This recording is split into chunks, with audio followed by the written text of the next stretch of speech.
চাঁদ যখন তার কক্ষপথে পৃথিবীর নিকটতম বিন্দুতে থাকে তখনই তা পূর্ণিমা রূপে আকাশকে আলোকিত করে। এই গোলাপি পূর্ণিমা আসলে গোলাপি রঙের চাঁদের কথা বলে না, মূলত মস পিঙ্ক নামের একটি ফুল রয়েছে, যাকে আবার ক্রিপিং ফ্লক্স, মস ফ্লক্স, মাউন্টেন ফ্লক্স এসব নামেও ডাকা হয়। এই ফুল বসন্তের প্রতীক। যুক্তরাষ্ট্রে বসন্তের শুরুতে এই ফুল দেখা যায়। এই ফুলের নামেই চাঁদের নামকরণ করা হয়েছে পিঙ্ক মুন বা গোলাপি চাঁদ।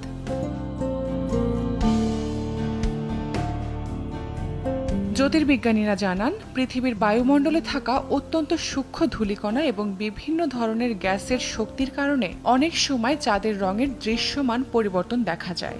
এছাড়া অন্যান্য ধোঁয়া দূষণও পৃথিবীতে আলো পৌঁছাতে বাধা সৃষ্টি করে। পৃথিবীতে আসা আলো তাদের নিজ নিজ তরঙ্গ ও দৈর্ঘ্য অনুযায়ী অনেক প্রকারে বিক্ষিপ্ত হয়ে যায়, আর বিভ্রমের কারণে একে স্বাভাবিকের চেয়ে কিছুটা বড়ও দেখায়। জ্যোতির্বিদ্যার ভাষায় একে রিলে স্ক্যাটারিং বা আলোর বিচ্ছুরণও বলা হয়।